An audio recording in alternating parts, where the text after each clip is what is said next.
Pessoal, bom dia, professor Welson falando, certo? Espero que vocês estejam bem nessa quarentena, respeitando a quarentena, ficando em casa, certo? Eu praticamente já perdi as contas de qual dia que a gente tá, porém, vamos ter ânimo e vamos de aula de educação física hoje, certo? Conforme alinhado, né? Todas as terças, irei estar postando conteúdo, certo? E o conteúdo da aula de hoje é sobre distúrbios alimentares, certo? É um assunto que vai complementando o outro, certo? A gente viu na aula passada sobre questão de a diferença, né, de suplementação alimentar e anabolizantes, né? Seguindo essa linha de alimentação, seguindo essa linha de ter uma boa qualidade de vida, que está ligada diretamente, né, com educação física, certo? Bom, pessoal, como eu já havia falado no slide anterior, né, a aula será sobre distúrbios alimentares, conhecido também como transtornos alimentares, né? Falando um pouco, né, vamos falar um pouco sobre o que são, né, o que é. Logo em seguida, ao decorrer da aula, a gente vai ver alguns, né, dos distúrbios mais conhecidos na nossa sociedade, os distúrbios que tem mais casos, né? A gente vai ver alguns sintomas, certo? Primeiramente, se a gente pega essa palavra distúrbio, a gente vai ver que distúrbio, né, o significado dessa palavra distúrbio, né, segundo o nosso dicionário, está ligado a algo que atrapalha, né, a uma perturbação, a um defeito, certo?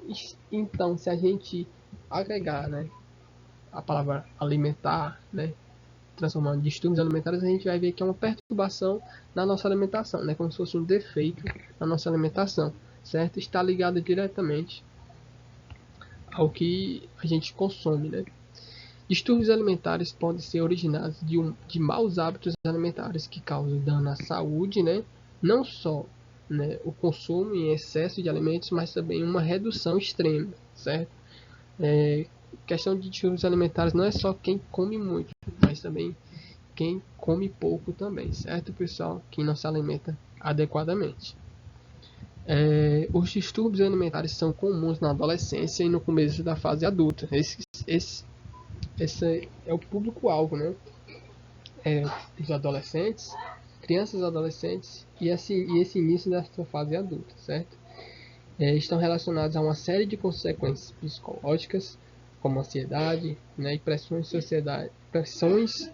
sociais para o chamado, né, corpo perfeito, né, onde a sociedade empurra cada vez mais para as pessoas, né, essa responsabilidade de ter esse corpo perfeito, né, principalmente nessas redes sociais, certo?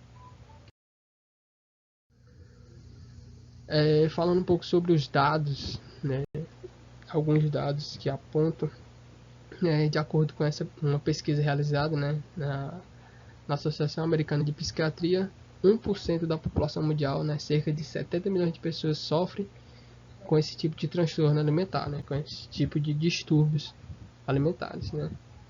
Embora esses distúrbios sejam mais frequentes com pessoas do sexo feminino, né, de acordo com esse estudo, teve uma crescente, né, muito grande no público masculino também, né.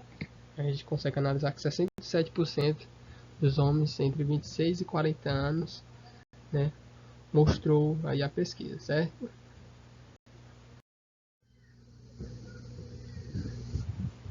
Falando um pouco sobre o que pode, né, causar um transtorno alimentar, né, o que pode causar esse distúrbio alimentar. Essas nomenclaturas têm o mesmo significado, certo? Distúrbio e transtorno, né? Pessoas, né, com depressão, ansiedade, transtorno obsessivo, que são consideradas doenças crônicas, né, estão mais propensas a adquirir, né? Adquirir não,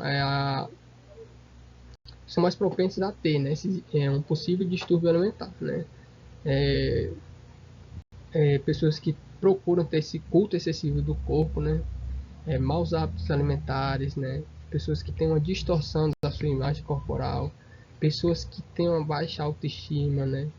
Logo, muitas pessoas se alimentam, né? E logo após tem esse sentimento de culpa, questões hormonais também que está relacionado isso deve estar relacionado também a se ter uma prevalência da mulher, né? Questão de,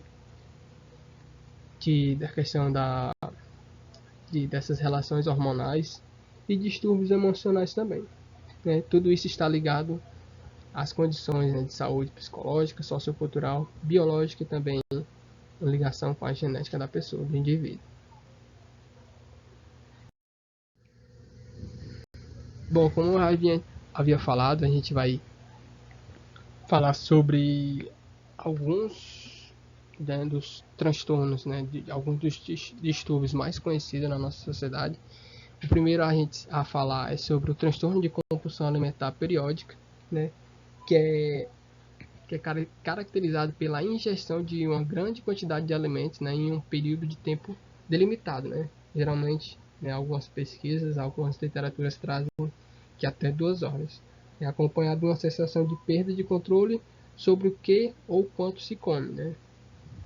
Esse indivíduo, pessoal, quando ele adquire esse transtorno, ele perde totalmente o controle, né, do que ele come, do quanto ele come, certo?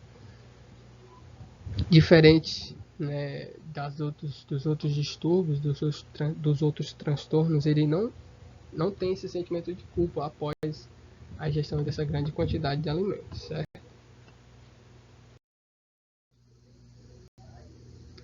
Acredito que esse seja o mais conhecido, né, o distúrbio mais conhecido, né, que a gente está analisando agora, que é a anorexia nervosa, conhecida também só como anorexia, né, que é um distúrbio que é muito conhecido, né, devido à mídia também fala muito sobre ele, algumas literaturas também falam muito sobre ele, né, muitas vezes referido simplesmente como anorexia ao distúrbio alimentar caracterizado por peso abaixo do normal, né, receio de ganhar peso, uma vontade intensa de ser magro e restrições alimentares, né. Muitas pessoas com anorexia veem-se a si próprios como sobrepeso, apesar da realidade apresentarem baixo peso, né. É um dado importante, né, como eu já havia falado naquela pesquisa, né, nos primeiros slides, a gente viu que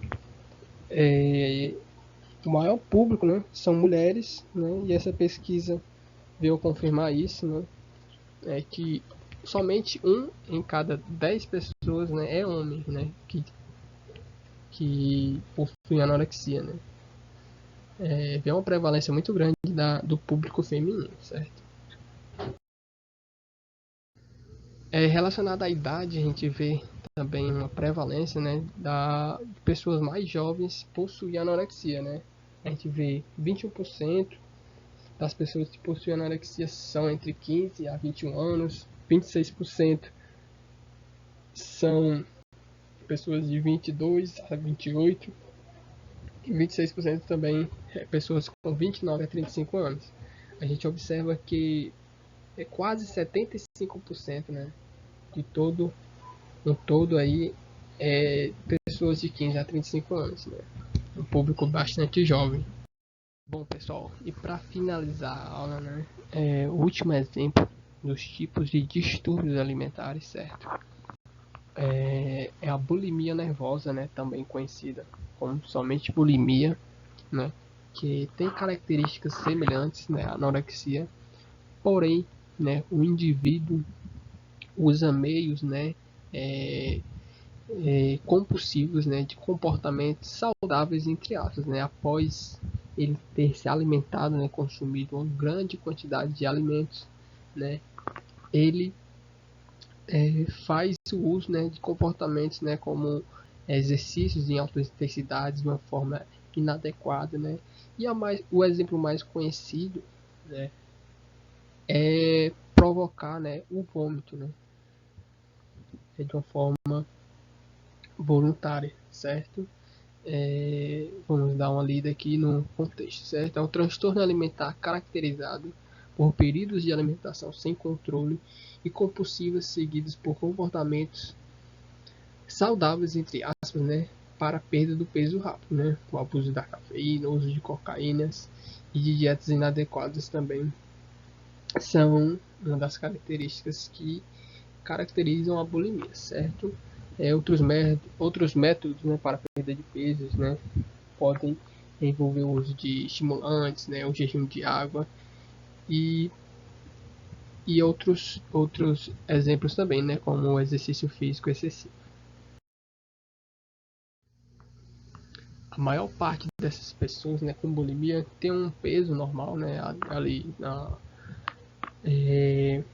relacionado a outras pessoas, ele tem um peso normal. Né?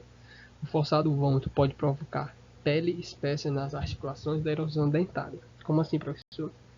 Quando esse indivíduo provoca, né, esse vômito, né, existe um ácido dentro do nosso corpo, perdão, existe um ácido dentro do nosso corpo, né, quando é, essa pessoa, esse indivíduo faz esse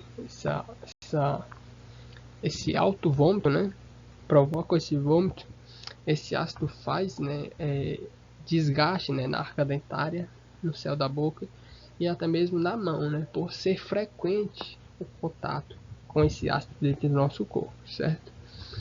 A bulimia está muitas vezes associada a outros distúrbios mentais, como depressão, né, transtornos de ansiedade, né, que são doenças crônicas, né, e problemas como o toxicodependência ou o alcoolismo, né.